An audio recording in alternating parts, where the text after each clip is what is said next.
윤석열 대통령이 민생 토론회에서 AI 2단계 사업의 예타 면제와 광천권역 교통망 확충을 적극 검토하겠다고 말했습니다. 사업 추진에 탄력이 붙을 전망입니다. 윤석열 대통령은 2년 앞으로 다가온 여수 세계섬 박람회에 대해 정부 차원의 지원을 아끼지 않겠다고 밝혔습니다. K해양관광의 기폭제가 될 것으로 기대됩니다.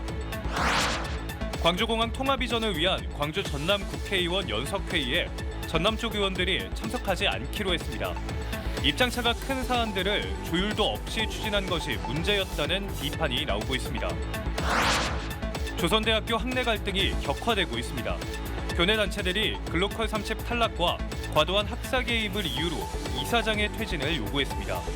하지만 법인은 이들의 주장이 근거가 없다고 반박했습니다. 시청자 여러분 안녕하십니까? KBC 8시 뉴스 시작합니다. 광주에서 28번째 민생토론회가 열렸습니다. 윤석열 대통령은 AI 집적단지 2단계 사업의 예타 면제와 광천권역 교통망 확충을 지원해달라는 광주시의 요청에 대해 긍정적인 답변을 내놨습니다. 광주시의 핵심 현안 추진에 탄력이 붙을 전망입니다. 정경환 기자입니다. 윤석열 대통령은 광주를 AI 대표 도시로 육성하겠다고 공언했습니다. 쥐스트 부설 AI 영재고를 목표대로 2027년 개교하고 아직 협의 중인 국시비 분담률을 조속히 매듭지어 내년 예산에 반영될 수 있도록 하겠다고 강조했습니다. 올해 마무리되는 AI 집적단지 1단계 사업에 이어 인프라를 고도화하고 실증 테스트베드를 구축하는 2단계 사업의 중요성에 대해서도 공감했습니다.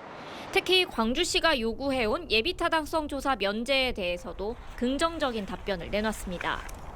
2단계 사업을 추진하는 과정에서 하여튼 이런 예타 부분은 과감하게 저희가 전향적으로 이렇게 할 것이고 대통령 공약 사업인 복합 쇼핑몰이 문을 열 경우 우려되는 광천권역 교통체증에 대해서도 공감했습니다. 이를 해결하기 위해 광주시가 BRT 노선을 복합 쇼핑몰을 경유하는 방식으로 변경 신청하면 신속하게 절차가 진행되도록 협력하기로 했습니다. 도시철도 2호선의 지선, 상무 광천선에 대해서도 광주시의 구체적인 구상이 나오면 적극 검토하도록 국토부에 지시했습니다. 거기에 쇼핑몰 또 백화점 이런 게 막 들어서서 교통 혼잡이 예상이 되면은 하여튼 좀 국토부에 긍정적으로 검토를 해서 보고를 하라 하겠습니다. 군공항 이전 문제에 대해서는 국방부의 적극적인 개입과 임기 내 광주공항 부지 활용안 마련을 당부했습니다. 또 미래차 국가산단을 신속하게 조성하는 한편 핵심 기술 개발과 실증센터 구축에 530억 원을 투입하는 등 광주를 자율주행 미래 모빌리티 산업 중심지로 도약시키겠다고 강조했습니다. KBC 정경원입니다. 윤석열 대통령은 2년 앞으로 다가온 여수 세계섬 박람회에도 정부 차원의 지원을 아끼지 않겠다고 밝혔습니다. K해양관광의 기폭제가 될 것으로 기대됩니다. 박승현 기자가 취재했습니다. 다도의 보물섬을 전 세계에 알리기 위해 2026년 9월부터 2달 동안 여수에서 열리는 세계 섬박람회. 30개국 200만 명이 모이는 국제행사지만 예산은 248억 원으로 턱없이 부족한 실정입니다. 이정현 지방시대 부위원장은 세계 섬박람회가 K해양관광의 기폭제가 될 수 있다며 윤석열 대통령에게 적극적인 지원을 요청했습니다. 이 세계 섬박람회를 계기로 남해안의 해양 관광에 대한 많은 국민들과 세계의 관심을 끌기 위해서 좀 그 부분에 대해서 대통령님께서도 관심을 좀 가져주셨으면 좋겠다는. 이에 대해 윤 대통령은 중앙정부 차원에서 적극 지원하겠다고 약속했습니다. 특히 전국 시도지사들과 8개 부처 장관들이 참여하는 중앙지방협력회의에서 세계 섬박람회를 아젠다로 삼아 집중 논의하자고 제안했습니다. 이런 남해안 관광 발전에 굉장히 또 중요한 의미를 갖기 때문에 하여튼 중앙정부에서 적극 지원하도록 그렇게 하겠습니다. 여수시는 윤 대통령의 발언을 계기로 추가 예산 확보와 민간 투자 유치, 연계 사업 등을 통해 섬박람회 예산을 1,400억 원까지 대폭 늘린다는 계획입니다. 여수 세계 섬박람회 개최의 가장 큰 걸림돌이었던 예산 확보 문제에 대해 윤 대통령이 강한 지원 의사를 밝히면서 박람회 준비는 한층 탄력을 받을 것으로 기대됩니다. KBC 박승인입니다. 광주 민간 군공항 통합 이전을 위한 민관정 논의의 장으로 관심을 모았던 광주 전남 국회의원 연석회의가 결국 내일 광주 국회의원들만 참석하는 회의로 축소됐습니다. 처음부터 입장차가 큰 사안을 조율도 없이 추진한 것이 문제였다는 비판이 나오고 있습니다. 강동일 기자의 보도입니다. 더불어민주당 광주시당이 추진하기로 한 광주 군공항 이전 문제 해결을 위한 광주 전남 지역 국회의원 연석회의. 하지만 결국 전남 지역 국회의원 10명 모두가 불참을 결정했습니다. 당초에는 전남 국회의원 서너 명이 참석할 것으로 예상됐지만 한 명도 참석하지 않기로 했습니다. 처음부터 무안국제공항이 지역구인 서삼석 국회의원과 김용록 전남도지사는 불참을 예고한 바 있습니다. 아직 지역 간 입장차가 크고 광주시가 무안 국민을 설득시킬 수 있는 제한이 없는 상황에서 한 테이블에 모이는 것은 시기상조라는 이유에서입니다. 결국 더불어민주당 광주시당은 광주 전남 국회의원 연석회의를 광주 국회의원 간담회로 변경해 내일 광주시청 비즈니스룸에서 개최하기로 했습니다. 간담회에는 민주당 광주시당 위원장인 양부남 국회의원 등 8명 국회의원 전원과 강기정 광주광역시장, 박병규 광산구청장, 한상원 광주상공회소 회장 등이 참여합니다. 대신 더불어민주당 광주시당은 추후에 전남에서 간담회가 진행될 수 있도록 일정을 조율하겠다고 밝혔습니다. 군공항 이전 문제가 광주와 전남 무안 3자 회동 재추진도 어려울 정도로 입장차가 큰 상황에서 사전 조율에 너무 소홀했다는 비판이 나오고 있습니다. KBC 강동일입니다. 조선대학교 학내 갈등이 격화되고 있습니다. 글로컬 대학 30탈락과 과도한 학사 개입 등을 이유로 이사장의 퇴진을 요구하는 한 단체가 천막 농성을 시작했는데요. 반면 법인은 단체의 주장을 조목조목 반박했습니다. 고영민 기자입니다. 캠퍼스 한복판에서 김희수 조선대학교 법인 이사장의 퇴진을 요구하는 천막 농성과 함께 사퇴 서명 운동이 시작됐습니다. 조선대 교수 평의회와 총동창회 등 11개 단체로 이뤄진 범조선인 비상대책위원회가 이사장 퇴진을 촉구하고 나섰습니다. 글로컬 탈락과 이사장의 과도한 학사 개입 등을 이유로 들었습니다. 글로컬 대학 30사업에서 2번이나 탈락하면서 그 위상이 급격하게 흔들리고 있는데 이는 누구보다도 김희수 이사장의 독단적이고 독선적인 법인 운영에서 그 원인을 찾아볼 수 있습니다. 범대위는 또 총장의 고유 권한인 병원장 임명권을 이사장이 가져가 학교를 사유화하고 있다고 주장했습니다. 이 같은 김 이사장의 독단을 막기 위해 지역사회가 추천하는 공익형 이사 5명 이상을 선임하라고 요구했습니다. 조선대 법인 측은 공석인 1명을 공익형 이사로 도입한 뒤 확대를 검토하겠다면서도 퇴진 주장에 대해 조목조목 반박했습니다. 법인 운영은 글로컬 평가 대상이 아니고 오히려 학교의 혁신적인 준비가 미흡했다고 지적했습니다. 병원장 임명권을 이관받은 것은 유능한 병원장을 임명하기 위한 조치였다고 설명했습니다. 2년 연속 글로컬 대학 지정에 실패한 가운데 이사회와 구성원이 집안 싸움에 나서면서 조선대의 위기가 한층 커지고 있습니다. KBC 고영민입니다.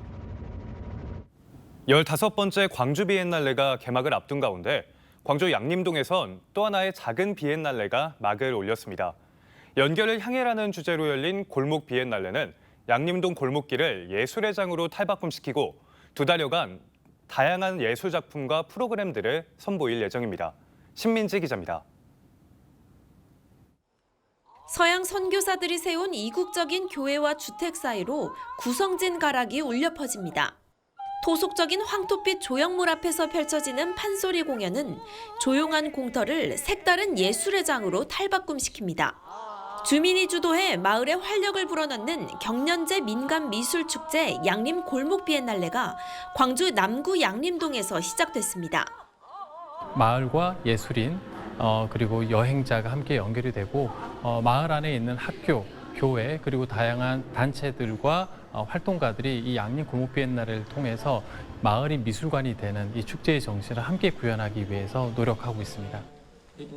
연결을 향해라는 주제로 펼쳐지는 이번 축제는 갤러리와 카페, 거리 등 일상적인 공간에서 설치와 사운드, 융복합 전시 등 양림만의 특색을 살린 전시를 선보입니다. 방문객들은 도슨트의 설명을 들으며 골목 공연을 감상하고 미식 관광을 즐기며 이곳에 터를 잡은 지역 작가들의 작업 공간도 방문할 수 있습니다. 양림동에서 태어나고 자란 동네예요. 그래서 애정을 갖고 있는데 전통 자수의 아름다움을 많은 사람에게 알리고 싶어서 참여하게 됐습니다. 특히 이번 축제에서 양림동은 광주 비엔날레 30주년을 기념하는 대규모 전시장으로 활용돼 더욱 주목받고 있습니다. 광주 비엔날레 본전시 8곳과 파빌리온 전시 5곳이 양림동에서 열려 축제를 찾은 예술 애호가들에게 더욱 풍성한 볼거리를 제공할 예정입니다. KBC 신민지입니다. 조선대학교 학생이 교정에서 심정지 상태로 발견돼 이송됐으나 의식을 회복하지 못하고 있습니다. 광주 소방본부는 오늘 아침 7시 32분쯤 조선대 교정의자에서 1학년생 A씨가 심정지 상태로 발견됐다는 신고를 받고 9분 만에 현장에 도착했습니다. 구급대원들은 의료 지도를 통해 A씨에게 심폐소생술을 하면서 가까운 조선대병원으로 옮기려 했으나 응급실이 2차례 연락을 받지 않아 A씨를 전남대병원으로 옮겼습니다. 조선대병원은 당시 의정 갈등 장기화로 응급의학과 전문의가 아닌 외과 전문의 2명만 일하고 있었고 응급 환자를 수술 중이라 연락을 받지 못했다고 설명했습니다. 22대 국회의원 선거 과정에 공직선거법상 경선 운동방법 위반 혐의를 받는 안도걸 국회의원의 사촌 동생이 구속됐습니다. 광주지법 영장전담 최유신 부장판사는 더불어민주당 경선 당시 자원봉사자 등에게 금품, 향응을 제공하고 불법 전화 홍보방을 운영한 안 의원 사촌 동생 A씨에 대한 구속영장을 발부하고 선거 캠프 관계자에 대한 영장은 기각했습니다. 경찰은 증거를 보강해 A씨와 연루된 이들에 대한 수사를 확대할 계획입니다. 지난 6월부터 8월까지 여름 평균 기온과 열대야 일수가 역대 1위로 분석됐습니다. 광주지방기상청은 올 여름 광주 전남 평균 기온이 26도로 25.8도를 기록했던 2018년보다 높아 역대 가장 더웠다고 밝혔습니다. 열대야 일수는 29.1일로 평년보다 2.6배 많은 역대 1위로 나타났고 폭염 일수는 24.2일로 역대 세 번째로 많았습니다. 기상청은 덥고 습한 공기가 유입되면서 밤에도 기온이 내려가지 않는 열대야가 이어졌고 북태평양과 티베트 고기압이 한반도 상공에 동시에 머무르면서 기온이 올랐다고 분석했습니다. 추석 연휴 기간 광주 영락공원 추모관이 평소보다 2시간 일찍 운영을 시작합니다. 광주시는 추석 연휴인 14일부터 18일 영락공원 추모관을 오전 7시부터 오후 6시까지 운영합니다. 안전사고와 코로나19 등 감염병 예방을 위해 실내 음식물 섭취는 제한합니다. 추석 연휴 기간 시립묘지에 방문하지 못하는 성묘객들을 위해서는 보건복지부 장사정보 시스템에서 제공하는 온라인 추모와 성묘도 이용할 수 있습니다. 광주광역시가 조직정원 관리를 제대로 운영하지 않은 사실이 적발됐습니다.